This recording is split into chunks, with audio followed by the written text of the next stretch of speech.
Assalamualaikum warahmatullahi. Waalaikumsalam warahmatullahi wabarakatuh.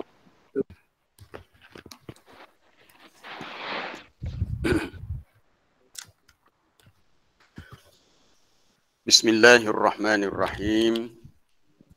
Alhamdulillahi rabbil alamin.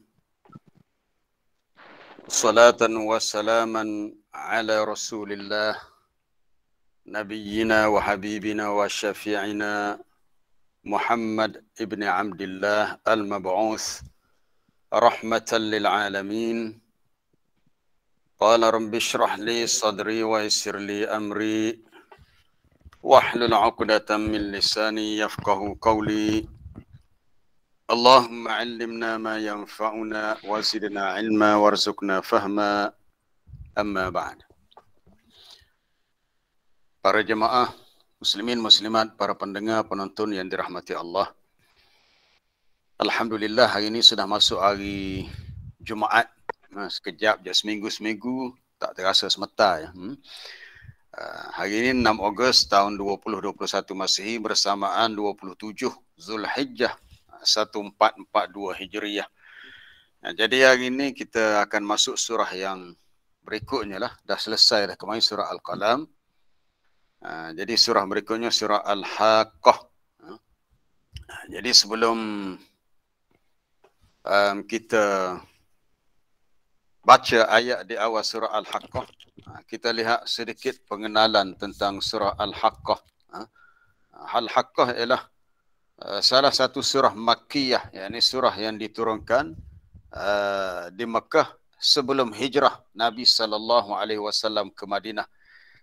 Dalam ilmu ulumul Quran, apabila surah itu disebut sebagai Makkiyah, maknanya ma nuzilat qabla al-hijrah, apa yang diturunkan sebelum hijrah. Bukan semata-mata mengambil kira tempat turun Mekah atau Madinah, tapi yang dikira adalah dari sudut masa turun itu sebelum atau selepas hijrah. Jadi surah ini diturunkan sebelum hijrah. Wahia isnatani wa khamsuna ayat, dia mempunyai sebanyak 52 ayat, dan ayat dia pun tidaklah panjang-panjang sangat, ayat yang ringkas sahaja. Jadi 52 ayat tu hanya satu muka, hampir 2 muka surat lah. 2 muka surat. Al-Haqqah ni salah satu nama kiamat. Dia ada persamaan dengan surah Al-Qari'ah tentang kiamat juga. Lepas tu diulang perkataan yang sama 3 kali. Al-Haqqah, Mal-Haqqah, wa ma adraka mal-Haqqah. Kemudian adanya cerita tentang kisah kaum Ad, kaum Samud yang telah mendustakan hari kiamat. Itu kita nak bincangkan hari ini. Kenapa dinamakan hari kiamat dengan Al-Haqqah? Kenapa disebut kaum Samud dan kaum Ad dahulu sebelum disebut kaum yang lain? Kenapa didahulukan sebut Samud barulah sebut Ad, sedangkan Ad dahulu muncul sebelum Samud? Kenapa mereka itu mendustakan hari kiamat yang dikhabarkan oleh Rasul yang diutuskan kepada mereka, dan apakah nasib yang mereka alami selepas itu? Itu di antara isu-isu yang kita akan kupas dalam ayat ini. Itu tentang kedatangan hari kiamat yang sangat dahsyat. Umat terdahulu khususnya kaum Ad dan kaum Samud, akhirnya mereka dimusnahkan kerana mereka termasuk golongan yang mendustakan hari kiamat, tidak percaya adanya hari kiamat. Orang-orang kafir di Mekah juga mendustakan kedatangan hari kiamat. Bahkan perkara itu banyak kali disebut dalam Quran. Mereka menimbulkan keraguan, mana mungkin orang yang telah mati akan hidup kembali. Dan satu lagi kita kena faham, beriman kepada hari kiamat, kepada hari akhirat, hari pembalasan. Hari manusia hidup selepas mati adalah salah satu rukun iman yang penting. Dan banyak disebut perkara ini dalam hadis-hadis untuk mengaitkan kepentingan beriman kepada hari kiamat, hari pembalasan. Jadi kita baca dulu untuk hari ini, kita pilih ayat yang pertama sehingga ayat yang ke-8. A'udzu billahi minasyaitonir rajim. Bismillahirrahmanirrahim. Al-Haqqah.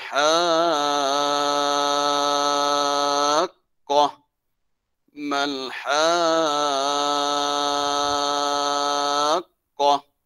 Wa ma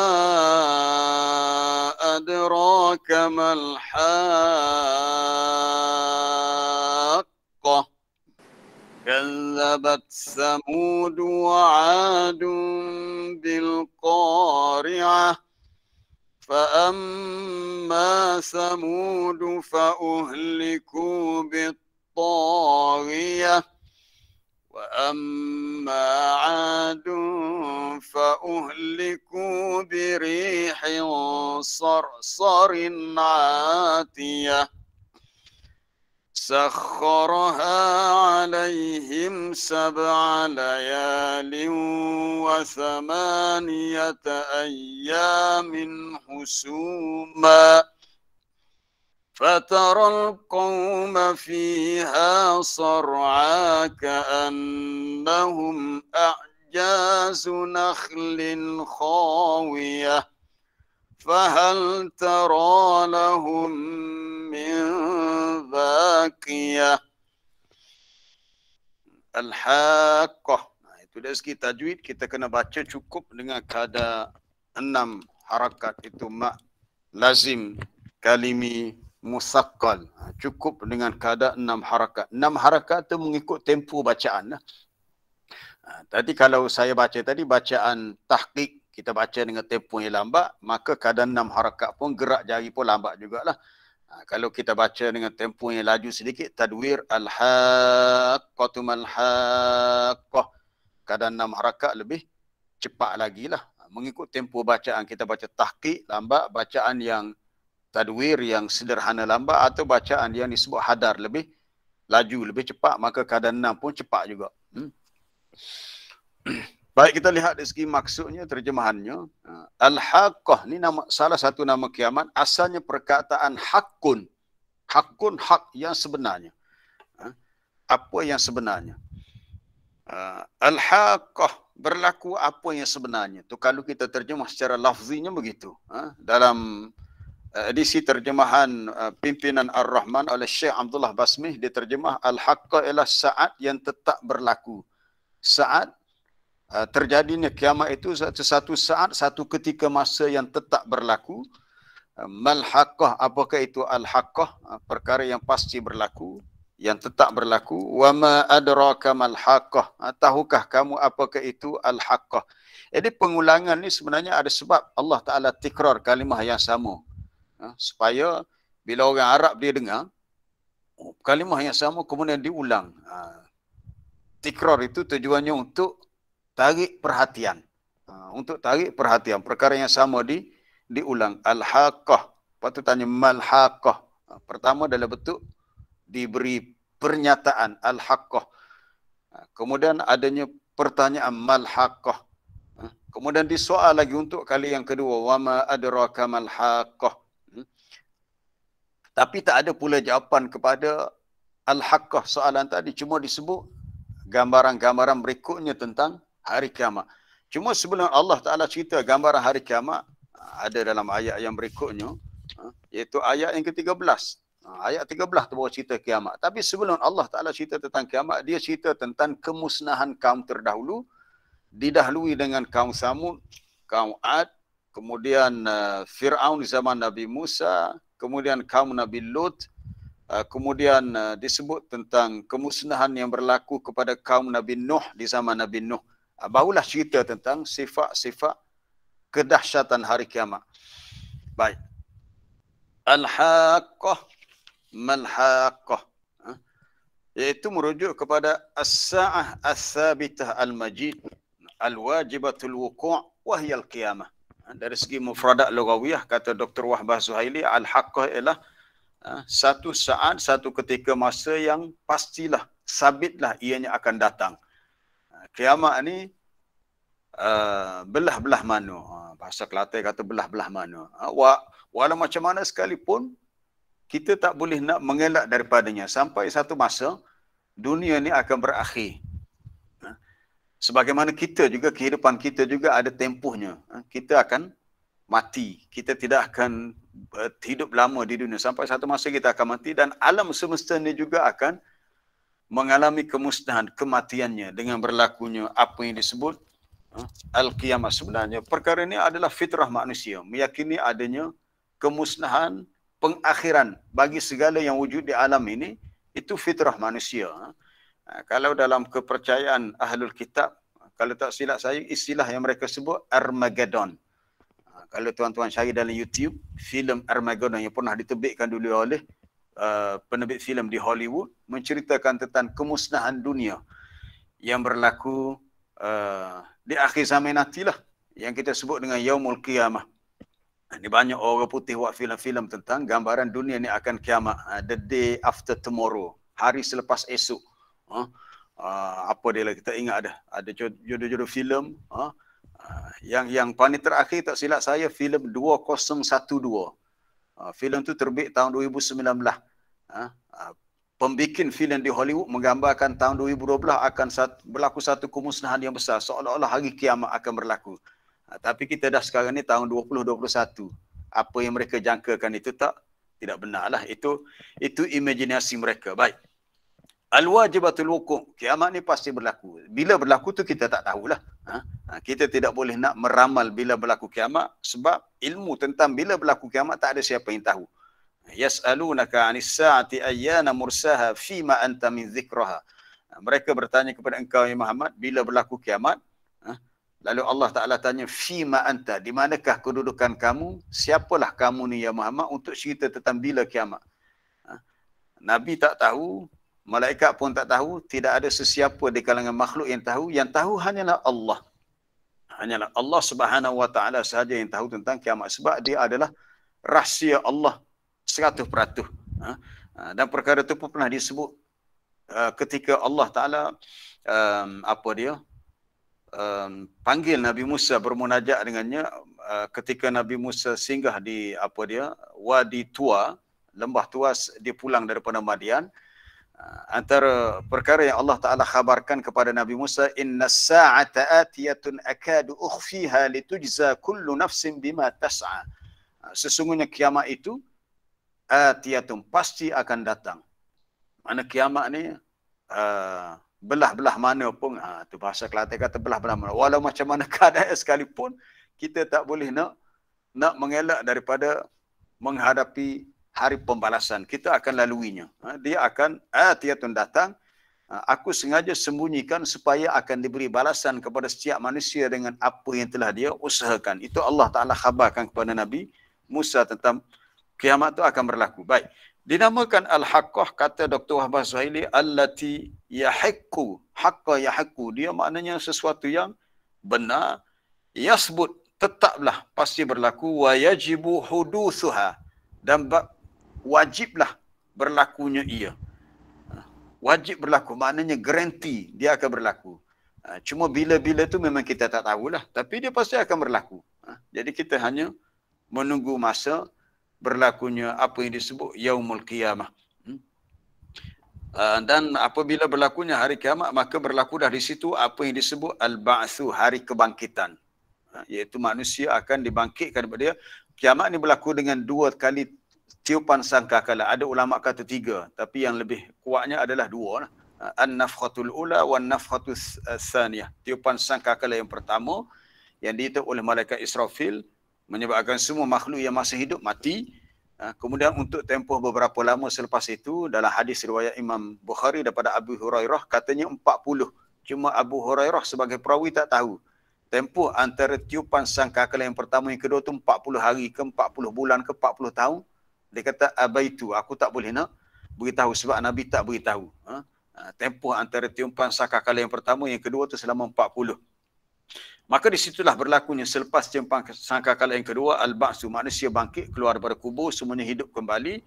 kemudian adanya hisab, manusia dihumpukan daripada mahsyar, dihitung amalan mereka, dan akhir sekali diberi al-jaza, pembalasan. Sebab itu hari kiamat juga disebut Yaumuddin, hari agama. Ad-din maknanya pembalasan. Sebab itu dalam bahasa Arab disebut ad-din, dana ma yudanu, sesuatu yang bila kita buat kita akan terima balasan.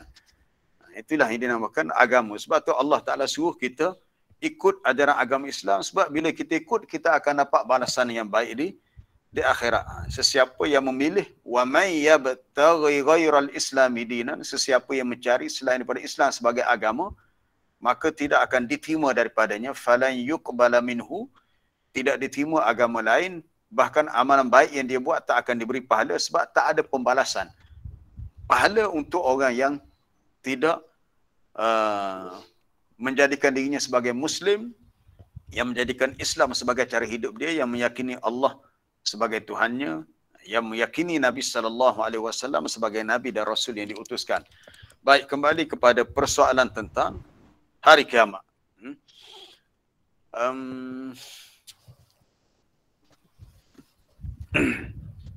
Sebelum kita masuk tajuk tentang kaum Ad, kaum Samud yang mendustakan hari kiamat, kita nak tengok perbincangan tentang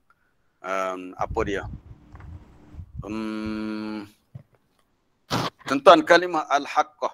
Berbeza dengan ayat keempat, bukan ayat keempat, ayat yang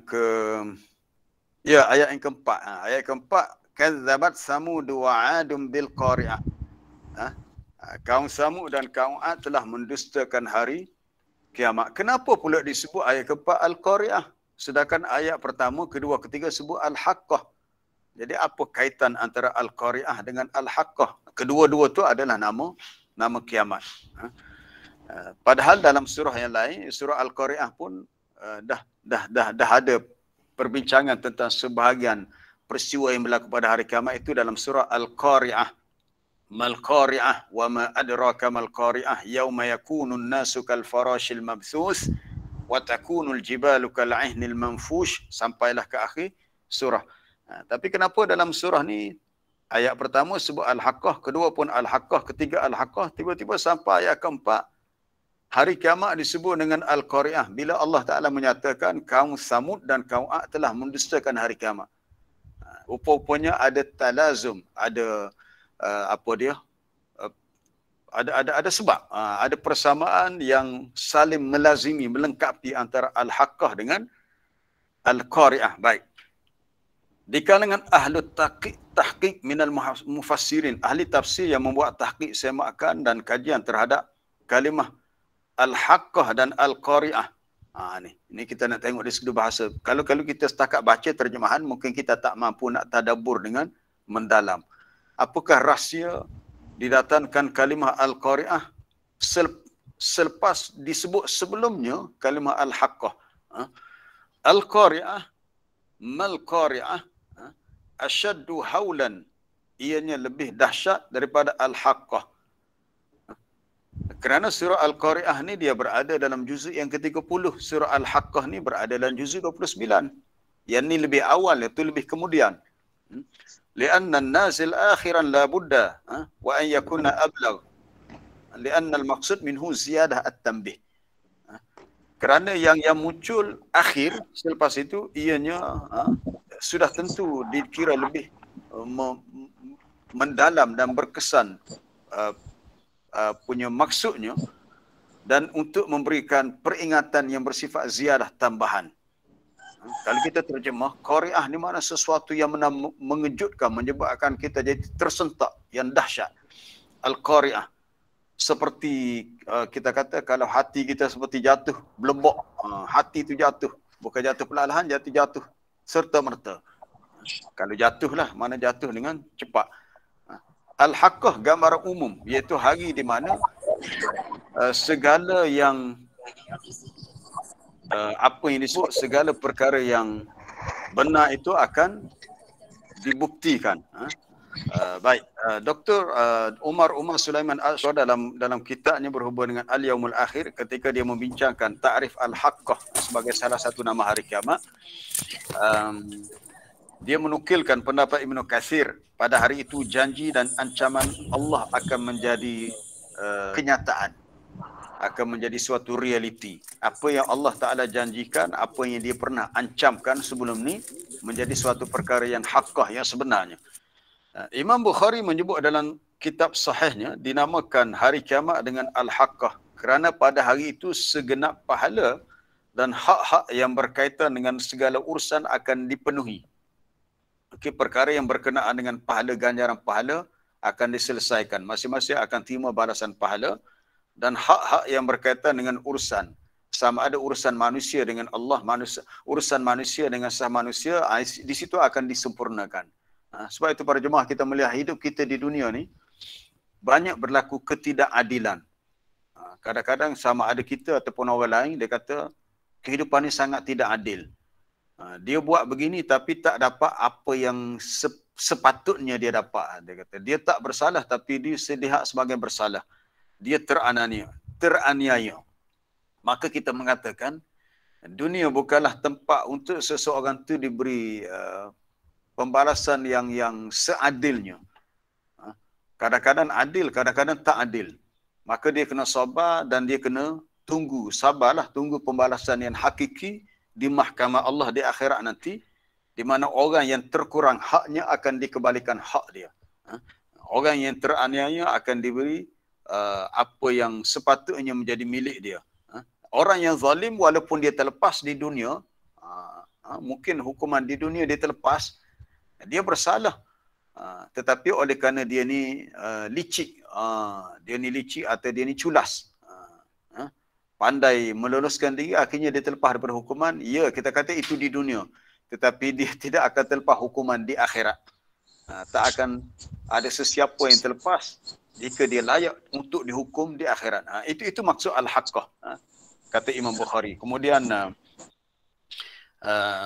dinukilkan daripada Imam At-Tabari, ini seorang ahli tafsir yang lain.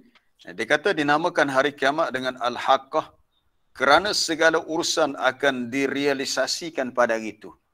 Maksudnya akan dilaksanakan dengan sewajarnya. Masing-masing akan terima balasan. In kana khairan fa khairan wa in kana syarran fa syarrun. Kalau yang dia lakukan di dunia itu baik, maka baiklah ganjaran dia akan terima. Kalau di dunia tu dia buat yang buruk, yang tidak baik, sama ada dilanggar perintah Allah ataupun dia menzalimi orang lain, maka dia akan terima balasan yang setimpal dengan perlakuan di dunia. Baik. Kemudian Imam Tabari menambah, ada juga yang berpendapat dinamakan hari kiamat dengan Al-Haqqah kerana pada hari itu hari yang akan diuruskan keadaan kaum yang kafir kerana mereka menentang para rasul. Timalah balasannya. Orang-orang kafir yang menentang para rasul, mereka akan timalah balasannya. Di situlah barulah mereka dapat tahu betapa besarnya kerugian yang mereka tanggung kerana kejahilan dan kebodohan mereka semasa di dunia. Nah, kalau di sudut bahasa, kalau al-haqqah, haqqaqtuhu fa haqqaqtuhu. Haqqaqa yuhaqqiqu, tahqiq. Sesuatu yang kita nak realisasikan, nak buat kepastian sungguh-sungguh. Haq. Yakni aku menguruskan sungguh-sungguh sesuatu sehingga mendapat haknya. Ada juga yang menyatakan bahawa hari itu adalah hari yang hak, hari yang benar-benar terjadi. Ini banyak-banyak penjelasan para ulama tafsir tentang pengertian al-haqqah. Asalnya kalimah haqqun yang sebenarnya. Itu dinukilkan daripada tulisan Dr. Umar Sulaiman Al-Ashqar dalam kitab dia Al-Yaumul Akhir. Itu pun dia nukil, dia sebenarnya nukil daripada kitab Fathul Bari oleh Al-Hafiz Ibn Hajar Al-Asqalani, syarah kepada kitab Sahih Bukhari yang disusun oleh Imam Bukhari, berhubung dengan apa tadi, kalimah Al-Haqqah. Baik, para jemaah yang dirahmati Allah. Okey, kita dah faham dah Al-Haqqah. Jadi itu untuk ayat pertama, ayat kedua, ayat ketiga. Kemudian kita nak lihat ayat yang keempat. Kazzabat Samud wa 'Adun bil qari'ah. Kaum Samud dan kaum 'Ad telah mendustakan hari kiamat. Ini di antara perkara yang menjadi pokoklah, perkara utama, kenapa umat-umat terdahulu begitu degil, tak mahu terima seruan dakwah Nabi mereka. Salah satunya kerana mereka sangat tidak percaya adanya hari pembalasan ataupun hari kiamat. Tak percaya apabila diberitahu orang yang mati akan hidup kembali. Dan cara berfikir ini bukan umat terdahulu sahaja, ianya berterusan sehinggalah sampai kepada zaman orang-orang kafir Quraisy di Mekah ketika lahirnya Nabi SAW. Bila Nabi beritahu perkara yang sama, iaitu kita semua ni akan hidup kembali, kita akan dikembalikan kepada Allah, kita akan terima balasan.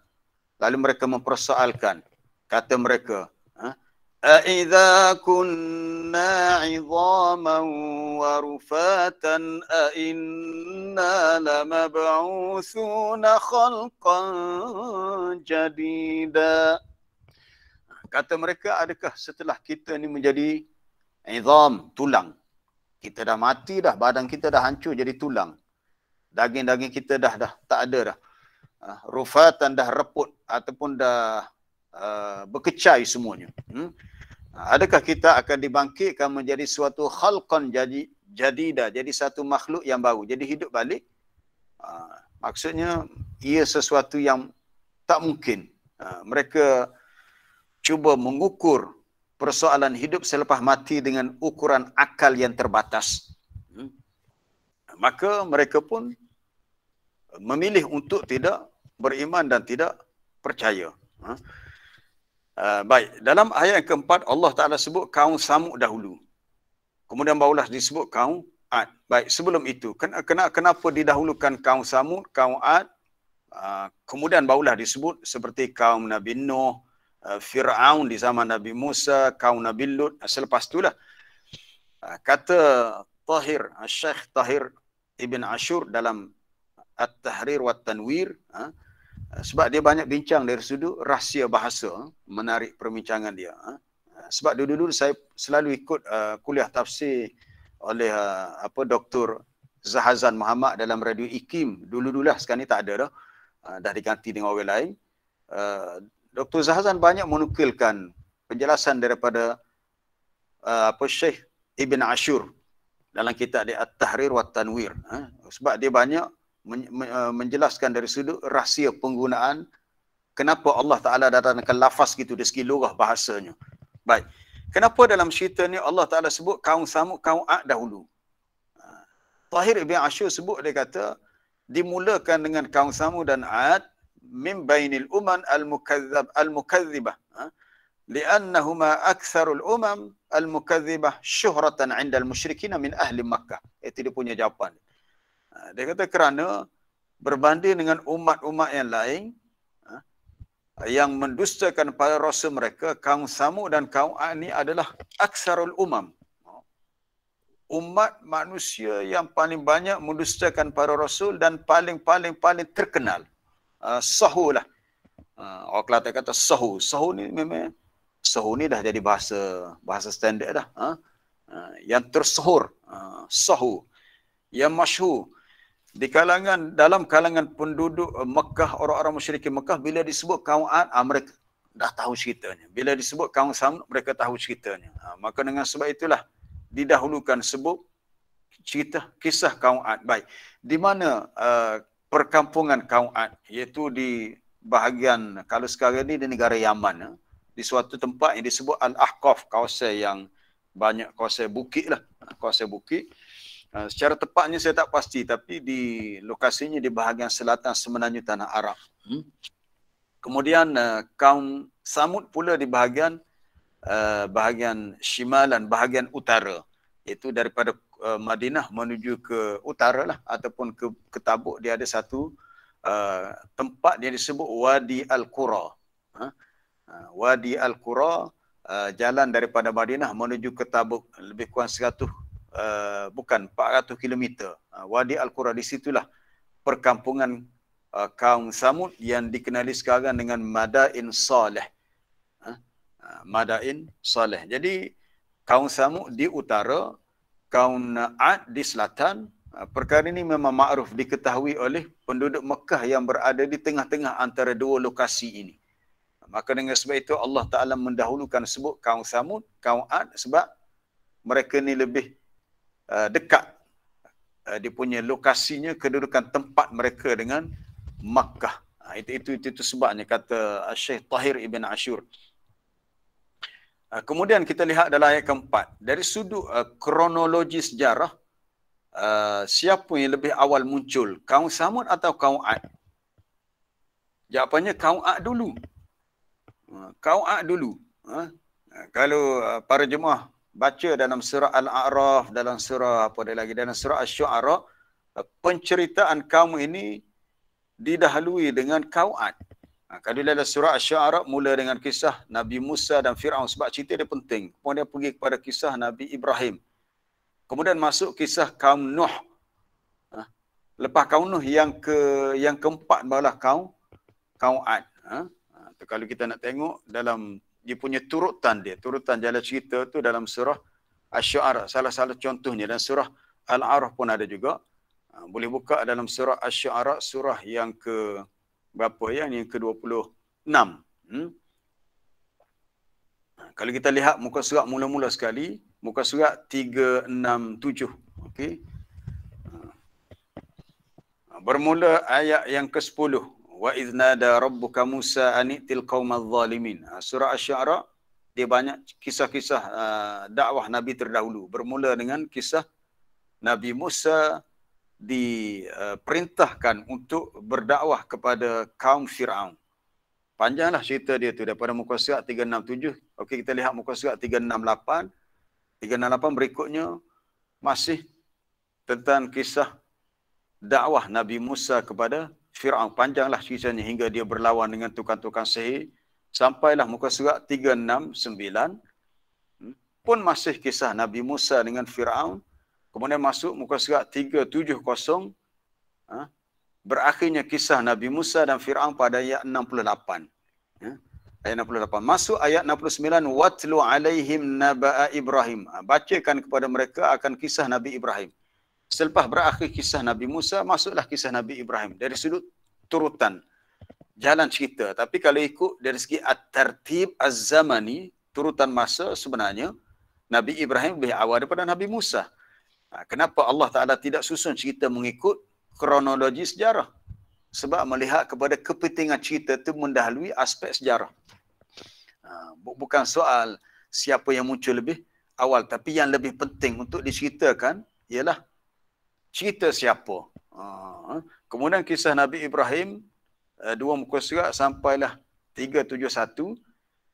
Kemudian muka surat 371 bermula ayat 105, bermula pula kisah kaum Nabi Nuh ayat 105. Kadzabat qaumun Nuhinil mursalin.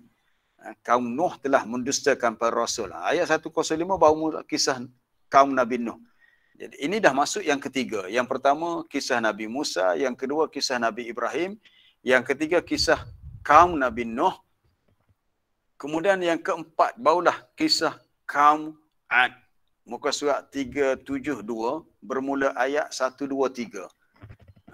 Muka surat berikutnya Ustaz Rusdan, muka surat 372 iaitu pada ayat 123. Comel nombor tu. 123 barulah bermula kisah kaum Ad. Kadzabat Adunil mursalin. Jadi di sini ayat Quran ini mengajak kita sebenarnya untuk kita berfikir. Kenapa Allah Ta'ala susun jalan cerita dalam sesuatu surah tidak mengikut at-tartib az-zamani. Tartib zamani mana susunan zaman. Kalau ikut zaman sepatutnya Nabi Nuh dululah. Lepas Nabi Nuh, Nabi Ibrahim. Lepas Nabi Ibrahim, kaum Ad yang diutuskan kepadanya Nabi Hud.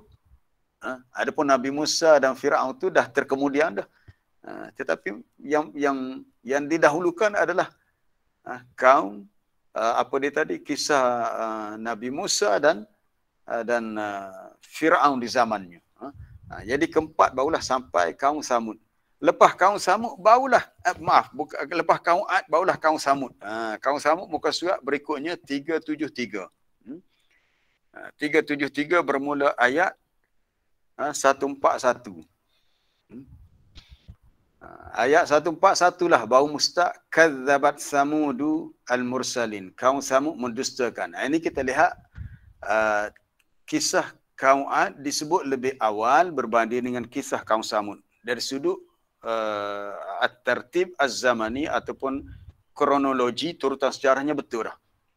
Kaum Ad dahulu lebih awal, kemudian kaum Samud. Tapi persoalannya bila kita tengok dalam surah Al-Haqqah, dalam ayat keempat, kenapa Allah Ta'ala mendahulukan kaum Samud? Kenapa didahulukan kaum Samud? Di sini sekali lagi, Syekh Tahir Ibn Ashur ada jawapannya. Apa jawapan dia? Kata Ibn Ashur, rahimahullah, ubtudi'a bi zikri Samud, lianna al-azab alladhi asabahum min qabil al-qar'i idza asabatuhum as-sawa'iq. Dia kata kerana bentuk azab. Jadi dalam ayat keempat surah Al-Haqqah didahulukan sebut kaum Samud sebab kepentingannya bukan soal kronologi sejarah, tapi kepentingan dari segi bentuk azab yang diturunkan kepada kaum Samud serupa dengan hari kiamat. Tu dia. Azab yang diturunkan kepada kaum Samud sama dengan azab yang berlaku pada hari kiamat. Berbanding dengan kaum Ad, mereka dimusnahkan dengan angin. Lain. Angin yang bertiup selama seminggu. Itu kita akan baca dalam ayat yang berikut, ayat yang ke-7. Jadi punca kenapa disebut kaum Samud, sebab relevan, ada kaitan dengan tajuk surah ni tentang nama kiamat. Surah Al-Haqqah ni salah satu nama kiamat. Maka bila Allah Ta'ala berbicara tentang kaum Samud mendustakan hari kiamat, disebut kaum Samud dahulu, kerana cara dimusnahkan kaum Samud itu ialah, dia kata, azab yang menimpa mereka adalah min qabili al-qar, dalam bentuk suatu kejutan yang besar. Iaitu dalam bentuk tempikan yang disebut sa'iqah. Suara tempikan yang kuat menyebabkan perkampungan kaum Samud di Madain Saleh bergegar. Berlakunya ar-rajfah. Disebabkan kuatnya bunyi bergegar, ranak. Sangat dahsyat. Kalau tuan-tuan yang ada kesempatan dulu, saya tahun 2016 masa pergi umrah, kebetulan dengan rombongan yang kita ikut tu ada kesempatan untuk ziarah ke Madain Saleh. Sebenarnya payah nak pergi. Kita duduk sebenarnya belajar di Madinah 4 tahun, tak ada peluang pun untuk pergi ke Madain Saleh, 400 km ke utara Madinah. Masa umrah 2016 dulu, 5 tahun lepas, sempatlah kita pergi bertolak pagi dengan bas daripada Madinah sampai dekat Zuhur dah di Madain Saleh. Kawasan tu kawasan yang di bawah jagaan khusus pihak UNESCO. Apa UNESCO? UNESCO. UNESCO ni satu badan di bawah United Nations untuk mengawal selia tempat-tempat yang bersejarah di seluruh dunia. Salah satunya di Madain Saleh, tempat Allah Ta'ala binasakan kaum Samud. Jadi saya dikhabarkan oleh kita punya pemandu pelancong nama Ammu Saleh. Dia kata masa bas tu melalui kawasan perkampungan kaum Samud dan adalah rumah-rumah dia punya bukit-bukit yang mereka ukir dengan batu. Dia kata sebenarnya jalan-jalan yang kita lalui ni adalah tempat di mana perkampungan rumah-rumah mereka telah ditelan bumi. Subhanallah, kita pun rasa Kelantan kata rasa seria, rasa meremang. Takut sebab kita melalui tempat yang Allah Ta'ala telah jatuhkan azab kepada kaum yang engkar. Kerana mereka telah mempersendakan Nabi Saleh, bahkan mereka sembelih unta yang Nabi Saleh buktikan kemukjizatannya. Jadi kenapa disebut kaum Samud? Kerana azab yang diturunkan kepada mereka adalah azab yang sama dengan apa yang berlaku pada hari kiamat, itu as-sayhah ataupun as-sa'iqah, suara tempikan yang kuat yang menghasilkan gegaran. Baik. Kemudian kita lihat ayat yang berikutnya. Kadzabat Samud wa 'adun bil qari'ah. Fa amma Samud fa uhliku bit taghiyah. Adapun kaum Samud, mereka dibinasakan dengan at-taghiyah. At-taghiyah merujuk kepada bunyi yang kuat. Baik. At-Taghiyah ni ada tafsirannya, antaranya kata Qatadah, dia kata Taghiyah adalah suara yang keras. Imam Qatadah kata At-Taghiyah maknanya suara yang sangat keras. Mana bunyi yang kuat. Kita pun faham, kita manusia ni, kita punya gegendang telinga kita tak boleh menerima bunyi yang sangat tinggi frekuensinya. Kalau bunyi tu kuat sangat, orang Kelantan kata apa? Turik telinga. Turik telinga, maknanya telinga kita rasa turik. Turik itu maknanya sakit telinga. Sebab frekuensi bunyi itu terlalu kuat. Sehingga pecah gegenang telinga mereka. Kuat-kuat, keras. Kemudian kata Mujahid, lafaz Taghiyah berarti dosa-dosa mereka. Ar-Rabi' bin Anas dan Ibn Zaid mengatakan Taghiyah adalah sikap melampau. Asalnya dengan maksud sikap yang melampau. Jadi fa'uhliku bit-taghiyah, mereka dimusnahkan dengan azab yang sangat pelik. Dia punya kedahsyatannya disebabkan melampaunya mereka dalam menderhakai Nabi Saleh yang diutuskan kepada mereka sebagai Rasul. Baik, kita tengok atas tu sikit. Ada. Baik. Daripada Ibnu Abi Nujaih tu. Ibnu Abi Nujaih atas tu dia menukilkan daripada Mujahid. Maksudnya dengan dosa-dosa mereka. Fa'uhliku bit-taghiyah, mana qala bidzunub, dengan dosa mereka. Kemudian kata Ibn Zaid apabila dia membaca ayat fa'amma thamudu fa'uhliku bit-taghiyah, lalu dia membaca ayat dalam surah Asy-Syams, itu wasyamsi wa duhaha, sampai kepada kadzabat thamudu bitawwaha idzim ba'atha ashqaha. Bitawwaha katanya hadhihi at-taghiyah, disebabkan tughyanuhum, ataupun keras ataupun beratnya azab itu kerana sikap melampau mereka dan kufurnya mereka dengan ayat-ayat Allah. Adapun at-taghiyah itu adalah kerana tughyanahum alladhi taghaw fi ma'asillah wa khilaf kitabillah. Kerana mereka keterlaluan dalam menderhakai Allah dan menyalahi akan kitab Allah. Itu dari segi tafsiran ulama sebut banyaklah. Dari segi kalimah at-taghiyah yang terdapat dalam ayat yang berapa? Yang kelima tu. Itu kaum Samud dimusnahkan dengan at-taghiyah. Itu merujuk kepada maksud as-sa'iqah, bunyi yang kuat yang akhirnya terhasillah gegaran. Berlaku gegaran seperti gempa bumi. Baik. Kita nak stop dulu untuk kisah kaum Samud. Kita nak pergi kepada kaum Ad pula. Sebab kalau kita nak fokus pada satu cerita, nanti tak habis cerita lain. Kaum Ad pula. Wa amma 'adun fa'uhliku birihin sarsarin 'atiyah. Adapun kaum Ad, mereka dibinasakan dengan tiupan angin yang dingin lagi kencang. Ini pelik sungguh. Angin dingin. Angin yang sejuk. Sebenarnya angin yang sejuk ni sangat menyiksakan. Kalau kita yang berada di Malaysia ni, kalau musim banjir, musim tengkujuh, biasanya kalau angin mari kuat pun kita tidaklah rasa sejuk sangat. Sejuk biasa je tempat kita. Tapi kalau tuan-tuan pergi ke negara yang mengalami 4 musim, khususnya musim sejuk, musim salji, bila berangin memang sangat menyakitkan. Angin yang sejuk tu bila dia bertiup, kita rasa macam menyocok-nyocok dalam dada ni. Sebab dia memberikan suatu tekanan kepada kadar suhu dalam badan kita. Sebab angin itu sejuk sangat. Kesejukan yang menyebabkan kita rasa sakit lah. Sakit, dada kita sakit. Jadi Allah Ta'ala sebut kaum Ad dibinasakan dengan angin yang sangat dingin lagi kencang. Lagi sangat kuat. Atiyah maknanya berhembus dengan kencang. Itu kata Qatadah, As-Suddi dan yang lain-lain. Kemudian Qatadah menambah, angin yang bertiup kepada kaum Ad berhembus dengan sangat kencang sehingga melubangi hati mereka. Subhanallah. Boleh masuk dalam hati sampai berlubang hati. Memang sangat perik dan memang sangat azab lah. Sangat azab, sangat sakit. Ketika zaman Nabi SAW berlaku satu peperangan, disebut peperangan Ahzab atau peperangan Khandaq. Satu peperangan yang besar.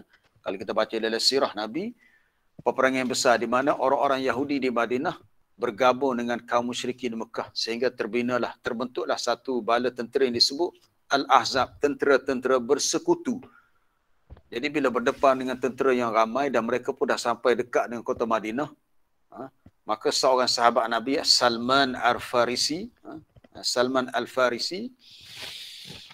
yang berasal daripada negara Parsi, cerita pengalaman dia. Dia kata kalau negara Parsi dalam peperangan yang berskala besar begini, mereka menggali parit. Lalu digalilah parit. Dengan susah payah digali parit, menyebabkan tentera musyrikin bila sampai Madinah, mereka tak dapat nak masuk ke kota Madinah. Terpaksa berkhemah di sebelah sana. Sebab parit ni bukan parit yang kecil. Parit tu lebar. Kalau kuda nak lompat pun tak lepas. Apatah lagi manusia. Lepas tu dalam pula tu. Jadi mereka pun menunggu di situ. Tunggu punya tunggu. Akhirnya Allah Ta'ala hantar angin. Itu kita dah bincang hari itu dalam surah Al-Mulk. Berhubung dengan tafsiran ayat. Am amintum man fis samai an yursila alaikum hasibat. Cerita tentang angin yang kencang.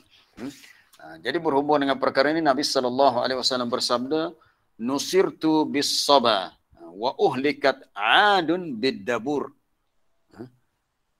Cuba Ustaz Rusdan taib matan hadis tu. Nusirtu, aku diberi kemenangan dengan bis saba. Saba ni nama angin yang bertiup daripada timur. Soba ni kalau orang belajar lagu Taranum pun ada juga lagu Soba. Lagu Soba, lagu Ras, lagu Sikah, Jaharkah, Soba. Tapi Soba di sini maknanya angin yang bertiup daripada timur. Mungkin ada persamaan maksud tu, wallah alam tak tahulah. Nusirtu bis Soba itu matan hadisnya.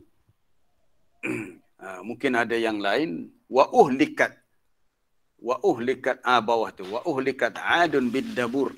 Maksudnya aku diberi kemenangan dengan as-saba, angin yang bertiup daripada sebelah timur. Maksudnya angin Saba ni angin yang bertiup ketika peperangan Ahzab. Peperangan Ahzab. Maka manakala Nabi kata wa uhlikat adun, dibinasakan kaum Ad pula dengan ad-dabur ni angin yang bertiup daripada sebelah barat. Itu istilah dalam bahasa Arab. Ad-dabur maknanya ar-rih allati ta'ti min jihatil gharb, angin yang datang daripada sebelah barat. Manakala as-saba pula annaha ta'ti min jihati syarq, yang datang daripada sebelah asy-syarqi ataupun al-masyriq, sebelah timur.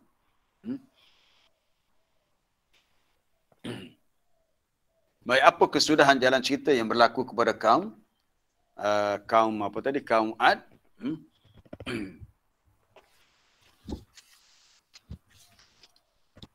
Sakharaha alaihim sab'a layalin. Angin itu bertiup menimpa mereka selama 7 malam wa samaniyata ayyam, 8 hari. Lamalah. Kita kata angin ni kalau dia bertiup sehari pun dah KO habis dah. Angin itu diarahkan menyerang mereka, perkampungan mereka selama 7 malam 8 hari. Kurang lebih seminggu lah kita kata. Kalaulah engkau menyaksikannya, maka engkau akan melihat kaum itu sar'a, bergelimpangan, ka'annahum, seolah-olah mereka ni seperti batang-batang pohon kurma yang tumbang lompang, maknanya yang bergelimpangan. Dalam ayat ni ada jumlah, kalau kita belajar balaghah, jumlah tashbih ya. Al-qauma, kaum itu menjadi musyabbah, batang pokok kurma yang tumbang tu jadi musyabbah bihi, sar'a yang bergelimpangan tu jadi wajhus syabah, ka'annahum jadi adatut tashbih. Ni kalau orang yang belajar ilmu balaghah lah. Sebab Quran ni kalau kita faham dari sudut ilmu kesusastraannya, ilmu balaghah ni, ilmu bayan, ma'ani, badi', memang sangat menarik. Kita boleh memahami bahasa Quran dengan keindahannya melalui ilmu balaghah yang kita boleh kuasai. Tapi betul lah, kita orang bukan Arab ni, kita setakat tu lah. Tapi orang Arab dia lebih dapat menghayati bahasa tu, sebab bahasa tu adalah bahasa ibunda dia. Jadi di sini Allah Ta'ala membuat perbandingan kaum Ad yang mati setelah angin bertiup seminggu tu, seolah-olah mereka ni seperti batang-batang pokok kurma yang telah khawiyah, ni kosong, tak ada apa satu dah, ataupun yang telah hancur lebu dah. Ataupun dalam Sahih Tafsir Ibn Katsir dia kata apa dia? Dia sebut, dia kata mereka itu tiada seorang pun yang hidup, bahkan yang mati pun jatuh ke bumi sehingga kepalanya hancur. Bayangkan, mayat-mayat yang jatuh bergelimpangan tu pecah belah habis. Pecah belah pula, pecah berkecai. Dia tak boleh orang Kelantan ni, tak boleh nak kacak luar apa bunyi Kelantan juga. Pecah belah pula dah, pecah berkecai kepala. Walaupun badan tu dah hancur. Walaupun badan tu dah jatuh, walaupun badan tu mungkin tak hancur, tapi kepala tu hancur berkecai. Yang tersisa yang masih ada adalah jasad yang usang. Usang tu maknanya dah serupa dengan batang pokok korma yang telah tumbang lama, repuk habis dah, gitulah. Ini satu gambaran yang sangat dahsyat. Baik. Kita ni bekerja dengan masa sebab ada 5 minit lagi. Okey, dah habis dah tu ayat ke-7. Akhir sekali ayat ke-8. Fahal tara lahum min baqiyah. Allah Ta'ala tanya, maka adakah engkau melihat pada mereka tu masih ada yang saki-baki? Saki-baki ni ada hak hidup lagi ke? Masih ada lagi hidup? Kalau bahasa filem Hindustan apa dia? Nehihi. Nehihi. Tak ada. Tak boleh. Tak ada langsung. Mati habis. Tak ada baki sikit abuk pun. Ini dipanggil apa dalam bahasa Arab? Dipanggil azab al-istiqsal. Azab, siapa kita kata, bahasa Kelantan kata apa? Tak tinggal bakar seorang abuk ni. Tidak tinggal bakar. Tidak ada seorang pun yang hidup. Maknanya semua yang ada dalam kalangan kaum Ad yang derhaka tu semuanya mati semuanya. 100% mati. Sebab ayat tu menyebut fahal tara lahum min baqiyah. Adakah kamu melihat masih ada saki-baki hidup? Jawapannya tidak ada. Baik, persoalan terakhir sebelum kita berhenti dengan sedikit masa masih ada. Apa yang menyebabkan kaum Ad ni menolak dakwah Nabi Hud yang diutuskan kepadanya? Kaum Samud iaitu Nabi Saleh. Dan kenapa mereka mendustakan hari kiamat? Kenapa mereka ni angkuh sangat? Kenapa mereka ni sombong sangat? Jawapannya kita boleh lihat dalam surah Fussilat. Fussilat. Surah Fussilat ni surah yang ke-41, muka surat 477. Okey, muka surat 477. Kita lihat pada muka surat 478. 478 itu ayat yang ke-13. Fa in a'radu, maka jika mereka berpaling. Ayat yang ke-13 tu. Jika mereka ni orang-orang musyrikin di Mekah berpaling, tidak mahu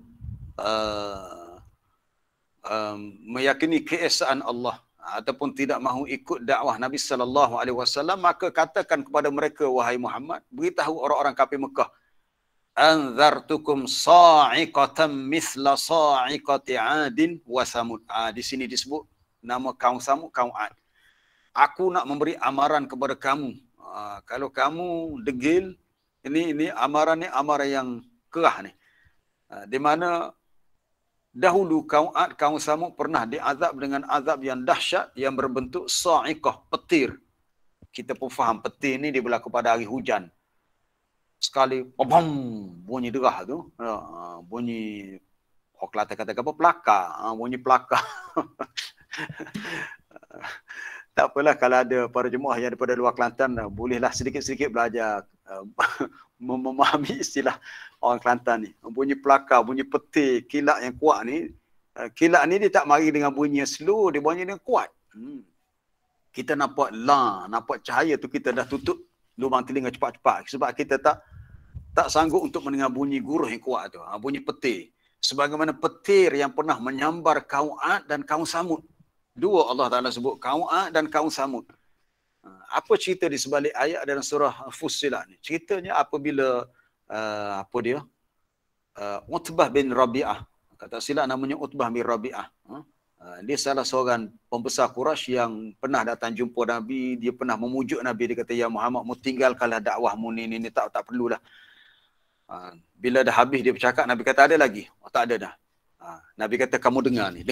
Nabi pun baca daripada awal surah Fussilat. Hamim tanzilum minar rahmanir rahim kitabun fussilat ayatuhu Qur'anan Arabiyyan liqaumin ya'lamun. Sampailah ayat 13 ni Nabi baca fa in a'radu faqul anzartukum sa'iqatan mithla sa'iqati 'adin wa thamud.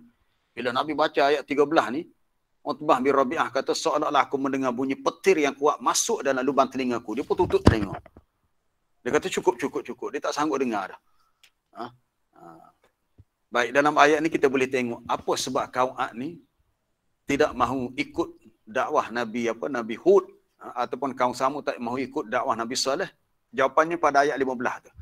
Fa amma 'adun fastakbaru fil ardi bighairil haqq. Maka adapun kaum Ad, mereka telah bersikap sombong takabur di atas muka bumi. Itu puncanya. Kenapa pula mereka sombong?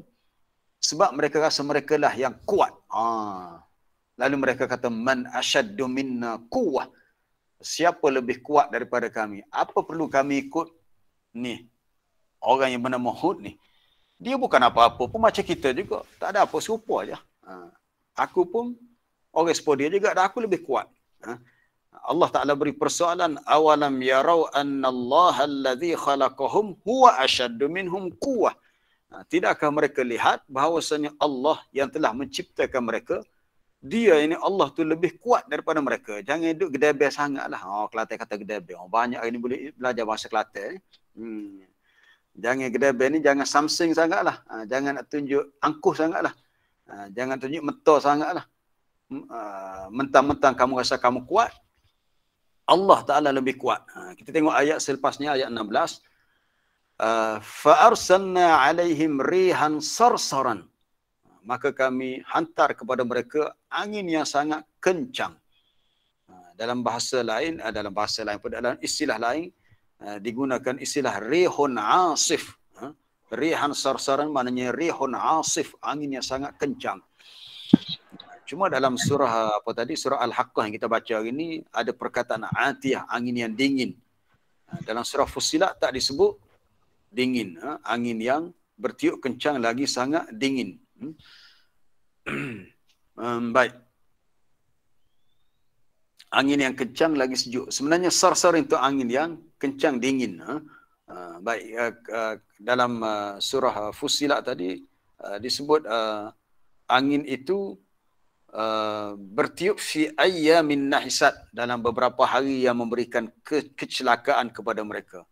Ayyamin nahisat, hari-hari yang itulah seminggu itulah, selama 7 malam 8 hari, untuk kami rasakan kepada mereka azabal khizyi fil hayatid dunya, linuziqahum azabal khizyi fi.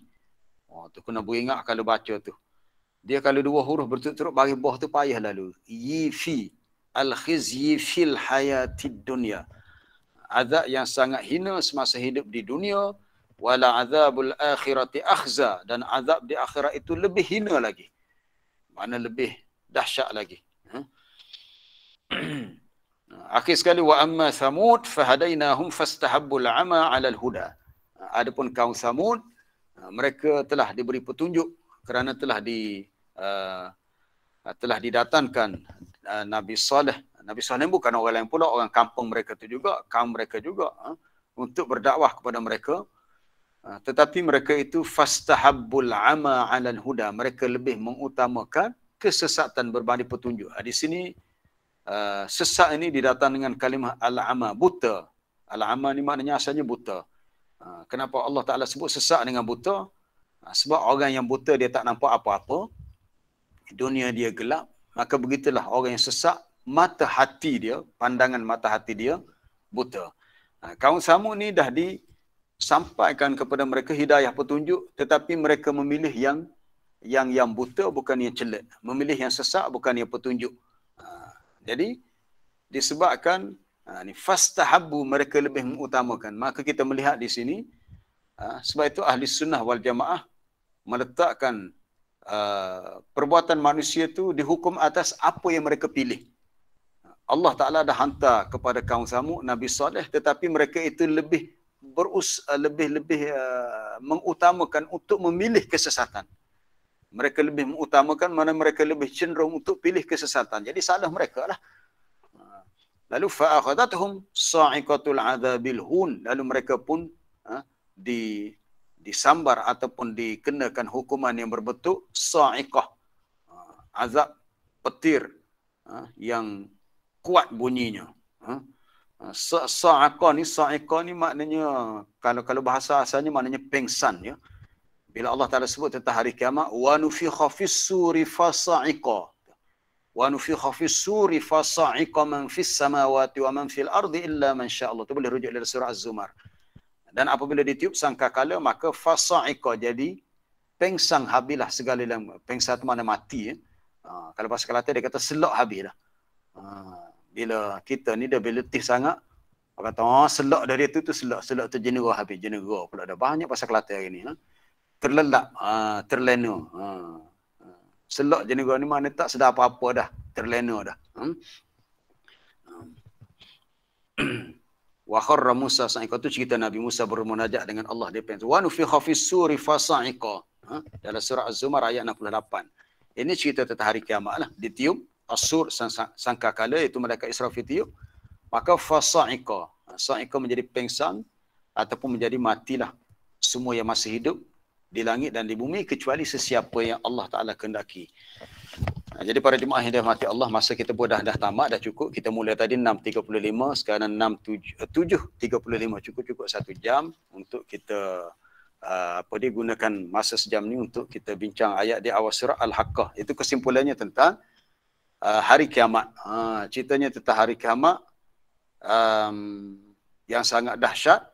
Ianya menjadi sesuatu yang wajib kita yakin dan percaya sungguh-sungguh sebab dia adalah rukun iman. Allah Ta'ala cerita tentang kemusnahan yang menimpa kaum Ad, kaum Samud sebab mereka mendustakan hari kiamat. Walaupun mereka itu kuat, walaupun mereka itu hebat, akhirnya mereka hancur, binasa, dan mereka rugi serugi-ruginya dunia, lebih-lebih lagi di akhirat. Wallahu alam. Jadi saya buka untuk persoalan kalau ada lah, kalau tak ada lagi baik.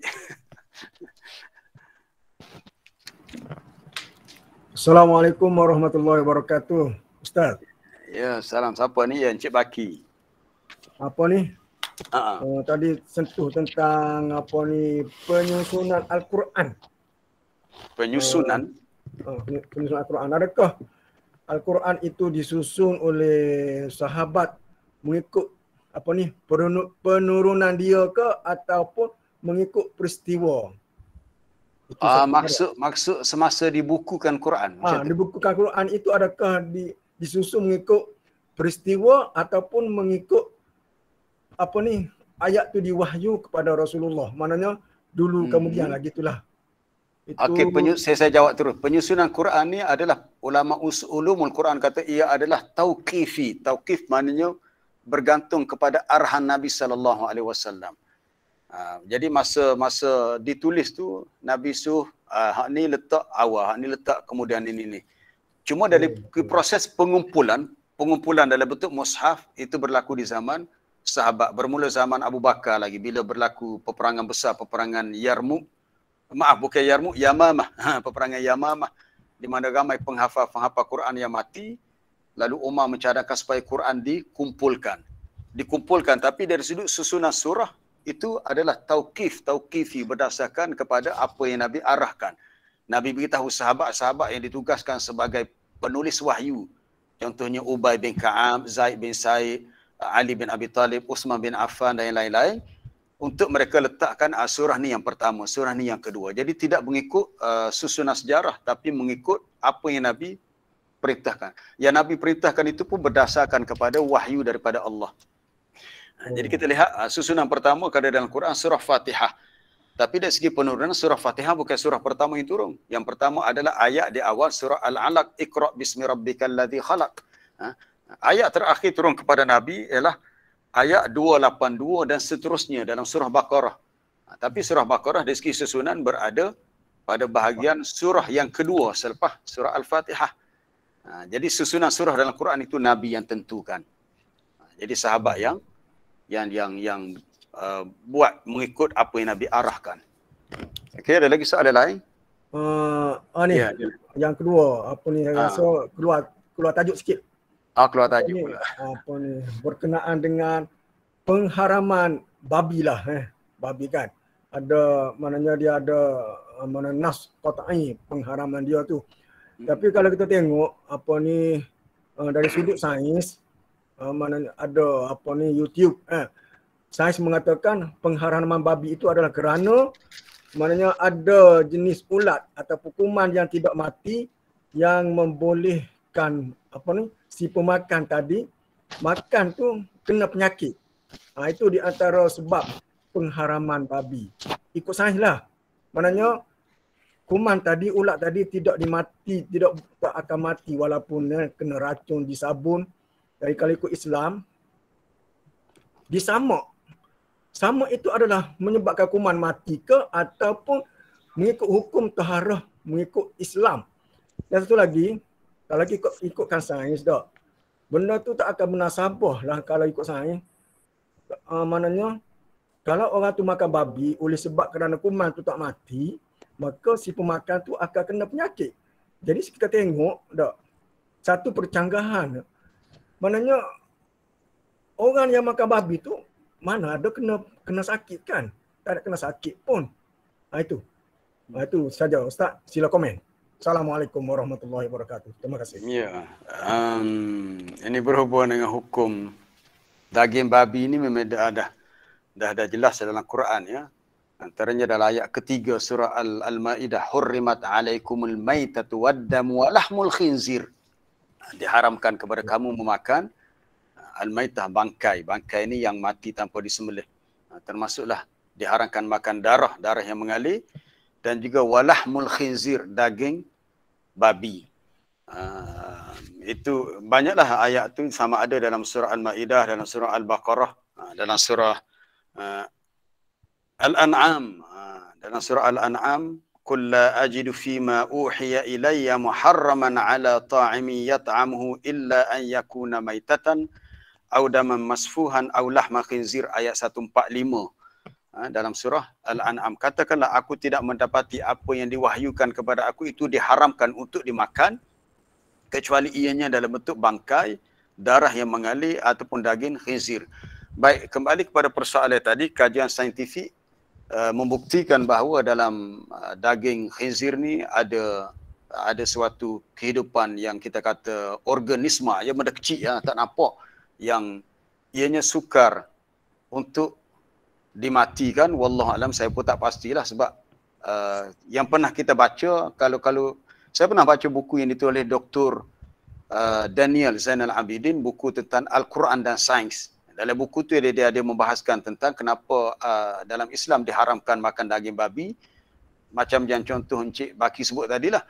Itu sebab dalam tu dia ada ulat ke, ada virus yang mungkin kalau direbuh dalam air yang sangat panas sekalipun dia tak mati juga.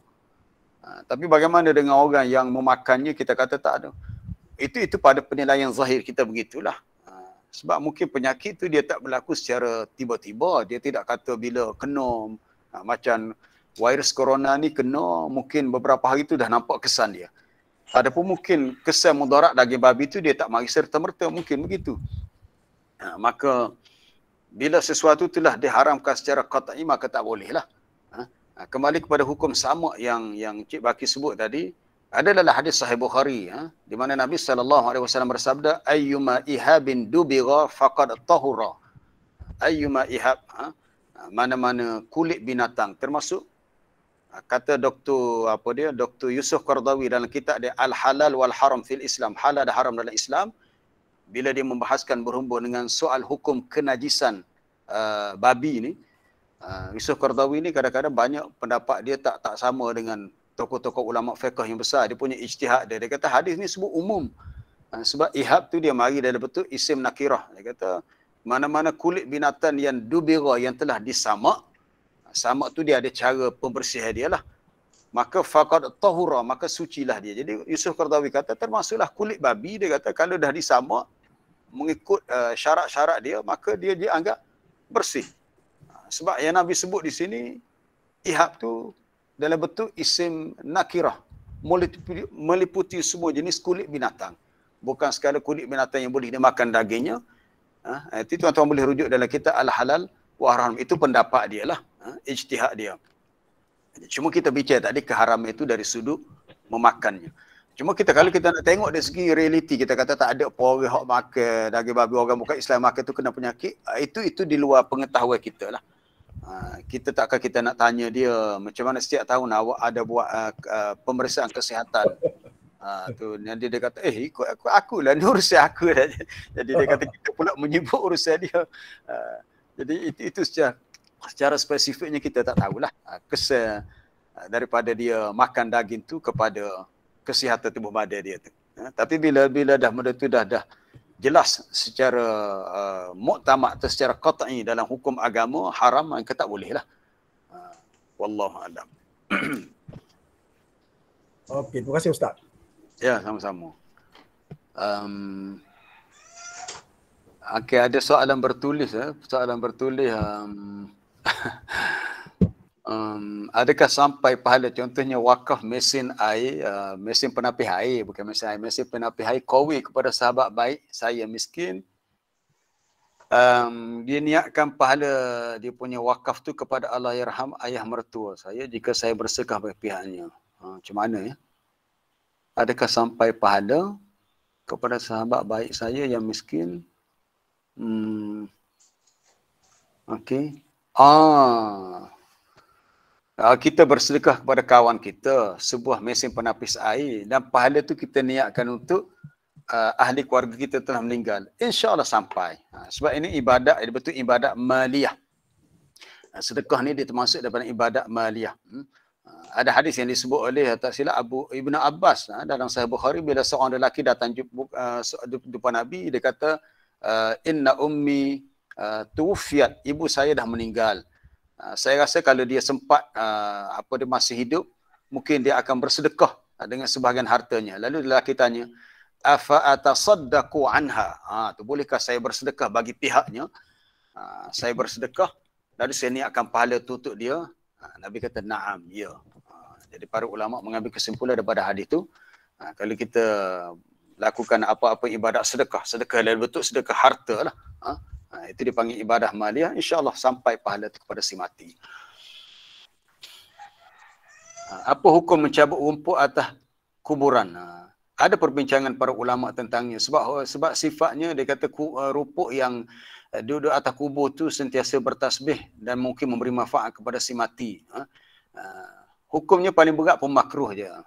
Makruh kalau ada keperluan kita kata nak bersihkan kubur apa tu, itu adalah sesuatu yang bersifat harus. Sebab asalnya kalau kita di negara Arab, dia tak ada rupuk pun atas kubur. Sebab dia, kalau para jemaah ke Madinah contohnya, kubur Baqi' itu kita tengok tak ada rupuk pun, kalau tanah pun tak tumbuh, sebab sifat tanah dia begitu. Cuma tempat kita ni, sebab tempat kita ni tanah kita subur dan kita menerima hujan yang banyak, jadi kalau rumput-rumput yang tumbuh di kawasan perkuburan tu kita biarkan naik tinggi, lalang sebagainya, jadi menyebabkan kawasan tu jadi semak samun lah. Jadi kalau tak cabut pun mungkin kita terpaksa potong sedikit supaya ialah makna kubur tu tak tenggelam dalam rumput dan lalang yang tinggi. Dia melihat kepada keperluan. Kalau kita kata cabut rumput menyebabkan rumput tak bertasbih, tak lama lagi naik rumput lain pula. Sebab tanah tu sentiasa ada rumput yang tumbuh selepas tu. Baik. Assalamualaikum Ustaz. Ya, salam. Tak apa. Sila dulu. Ini Ustaz, saya ada dua perkara Ustaz. Yang pertama, Rasul-Rasul terdahulu ni, dia dakwah kepada umat dia ni, dia ada bawa misal-misal kau juga. Contohnya ginilah, hidup selepas mati ni, dia ada bawa misal juga kau. Contohnya gini, kalau Al-Quran ni dia ada misal untuk hidup selepas matinya, contohnya rumput mati bila kena air tumbuh. Ada benih bila kena air tumbuh. Ini satu misal tentang kehidupan selepas mati. Rasul-rasul dulu tu dia bawa gitu juga kau. Yang pertama. Yang kedua Ustaz, hak kita silsilah rasul-rasul ni, contohnya lagu dah Adam, Idris, Nuh, Saleh, dia ikut kronologi masa kau tak? Ataupun kalau dia ikut 100% kau apa ni di segi susunan rasul tersebut. Wallahu a'lam. Baik, adakah dakwah Nabi dan Rasul terdahulu ada membawa tamsilan-tamsilan? Kita sebut misalan-misalan. Dalam bahasa Arab disebut al-masal, al-amsal, jamak dia al-amsal. Secara khususnya saya pun tak pasti itu sebab tak ada bukti yang kita boleh rujuk dalilnya. Cuma yang kita ketahui bila Allah Ta'ala berikan kepada Nabi Musa suhuf. Nabi Musa ni dia ada 2 kitab Taurat. Satu lagi suhuf sebagaimana pernah diberikan kepada Nabi Ibrahim pun suhuf. Suhuf ni ulama mengatakan dalamnya lebih banyak mengandungi panduan-panduan dan kata-kata nasihat. Contohnya kita boleh rujuk dalam ayat di akhir surah Al-A'la. Bila Allah Ta'ala menegur manusia ni lebih khususnya orang tak beriman. Orang tak beriman ni bal tu'sirunal hayatad dunya wal akhiratu khairun wa abqa. Kamu manusia ni lebih mengutamakan kehidupan dunia padahal akhirat itu lebih baik dan lebih kekal. Jadi nasihat-nasihat perbandingan tentang dunia akhirat ni bukan setakat disebut dalam Quran, juga disebut dahulu.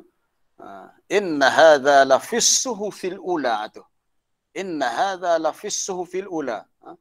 Perkara ini benar-benar terdapat dalam suhuf yang terdahulu. Keterangan-keterangan ini ada dinyatakan dalam kitab terdahulu. Itu secara umum lah. Cuma secara spesifik tamsilan, misal, masal ni macam mana kitab terdahulu disebut, saya tak pasti. Tapi ada. Ada. Untuk soalan cikgu tadi ada. Bila Allah Ta'ala beritahu manusia ni lebih mengutamakan kehidupan dunia, padahal dunia ni seumpama kama'in anzalnahu minas sama', seperti air yang turun daripada langit. Kemudian air itu bercampur dengan tanah, apa sebagainya, lalu tumbuhlah pokok-pokok, akhirnya pokok tu hidup, sampai masa pokok tu kering, akhirnya dia mati. Itulah kehidupan dunia, kehidupan yang sementara. Perkara ni, ya juga disebut dalam kitab terdahulu, termasuklah suhufi Ibrahim wa Musa. Suhuf Nabi Ibrahim.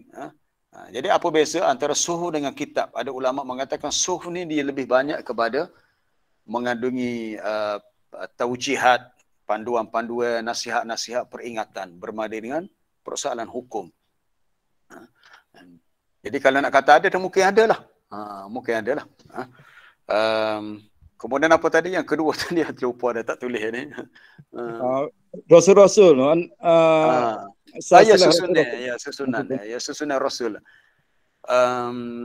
Yalah, kita pun dengar dulu pernah keluar lagu apa dan nasyid kumpulan Raihan rasanya. Adam, Idris, Nuh, Saleh, Ibrahim, Lut, Ismail, Isa, Yaqub, Yusuf, Ayub. Apa lagi susunan dia. Tapi kalau kita tengok rasanya tidak semua ikut turutan sejarah tu, tidak semua. Ada setengah tu ikut, ada setengah tu rasa tak ikut. Sebab secara tepatnya mana yang dahulu pun ada khilaf. Adam, Idris, Nuh, Saleh. Selepas Nabi Adam, tu pun ulama khilaf. Adakah Idris dulu atau Nuh dulu? Ada riwayat kata Nuh dahulu. Kata Syekh Saleh Utsaimin ketika dia jelaskan satu ayat dari surah An-Nisa dalam juzuk yang ke-6. Inna arsalna inna auhayna ilaika kama auhayna ila Nuhin wan nabiyina min ba'dih. Boleh rujuk dalam surah An-Nisa ayat 163.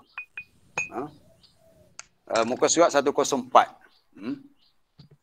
Sesungguhnya kami wahyukan kepada kamu sebagaimana kami wahyukan kepada Nuh dan nabi-nabi selepasnya. Jadi dalam ayat ni, ayat 163 surah An-Nisa, tolong tutup mikrofon ya. Siapa tu? Azilatul Hana. Tolong tutup mic ya. Kami wahyukan kepada engkau ya Muhammad sebagaimana kami telah wahyukan kepada Nuh dan nabi-nabi yang diutuskan selepasnya. Wan nabiyina min ba'dih. Jadi antaranya dikemukakan oleh Nabi Syekh Saleh, dia kata, jadi oleh kerana Allah Ta'ala sebut Nabi Nuh dahulu yang menjadi Rasul, jadi selepas Nabi Adam bukan Nabi Idris, dia kata Nabi Nuh.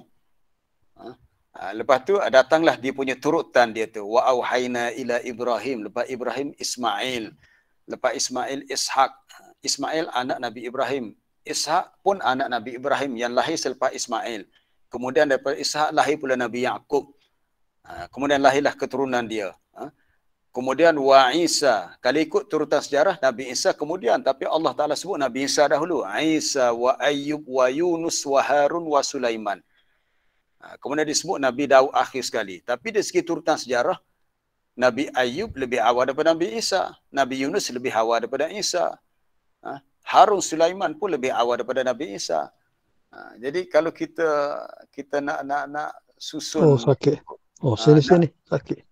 Nak ikut turutan sejarah tu kita kena tengok banyak riwayat lain lagi lah. Tapi ala kulli hal sebenarnya susunan sejarah tu tidaklah sesuatu yang penting sangat sebenarnya. Yang pentingnya ialah kita beriman dengan rasul-rasul yang Allah Ta'ala sebut kisahnya dalam Quran. Itu yang wajib. Amana ar-rasul bima unzila ilaihi min rabbihi wal mu'minun kullun amana billah. Sampailah kepada ayat la nufarriqu baina ahadin min rusulih. Kita tidak membeza-bezakan mana-mana rasul, dari sini beriman dengannya. Mana kita beriman dengan semua rasul. Itu yang pentingnya beriman. Soal mana rasul yang lebih awal yang kemudian itu hanyalah dari segi fakta sejarah berhubung dengan kronologi dan at-tartib az-zamani. Jadi kita berhenti setakat itulah masa kita dah lebih, dah hampir pukul 8 dah ni. InsyaAllah kita sambung lain kali. Soalan-soalan yang bertulis tu insyaAllah kalau sempat saya jawab dalam grup WhatsApp nanti ya. Terima kasih kepada semua. InsyaAllah kita sambung esok hari Sabtu.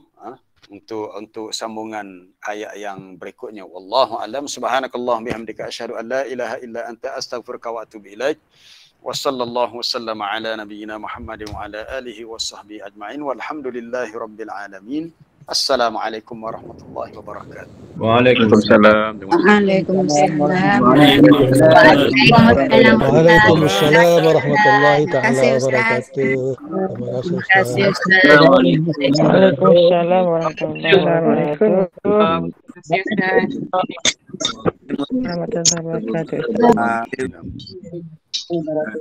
kasih.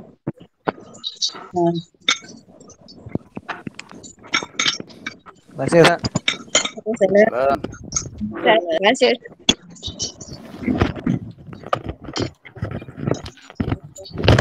Jazakallah Ustaz.